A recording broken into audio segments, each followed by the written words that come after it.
আপনারা জানেন 4টা চার্জশিট দেওয়া হয়েছিল, 3টা চার্জশিট।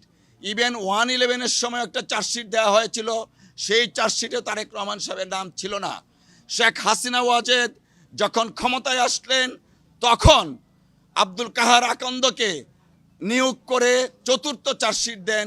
সেই চার্জশিটে জনাব তারেক রহমান সাহেবকে রাজনৈতিক উদ্দেশ্যে এই মামলায় ইনক্লুড করা হয়। আজকে মহামান্য আদালত এই যে 4র্থ চার্জশিট এবং মুফতি হান্নানের 2য় স্বীকারোক্তিমূলক জবানবন্দির ভিত্তিতে যে চার্জশিটটা দেওয়া হয়, সেই চার্জশিটটা আইন বহির্ভূত ছিল।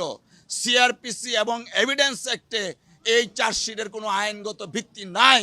তাই এই চার্জশিটে যারা অন্তর্ভুক্ত ছিল তারা এই মামলা থেকে খালাস পেয়েছেন। জনাব তারেক রহমান সাহেব কোনো অবস্থাতেই এই মামলায় কোনো সময়েই সংশ্লিষ্ট ছিলেন না, কিন্তু শেখ হাসিনা ওয়াজেদ তার রাজনৈতিক প্রতিদ্বন্দ্বীকে রাজনৈতিকভাবে ঘায়েল করতে না পেরে মামলার আশ্রয় নিয়ে জনাব তারেক রহমান সাহেবের ইমেজকে দেশে এবং আন্তর্জাতিক পরিমণ্ডলে প্রশ্নবিদ্ধ করার জন্য ট্রায়ালটা কন্টিনিউ করেন।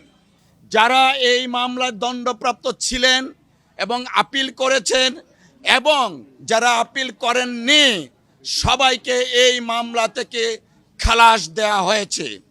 আমরা মহান আল্লাহ তাআলার দরবারে শুকরিয়া আদায় করছি, জনাব তারেক রহমান সাহেব আজকের এই রায়ের মাধ্যমে ন্যায় বিচার পেয়েছেন।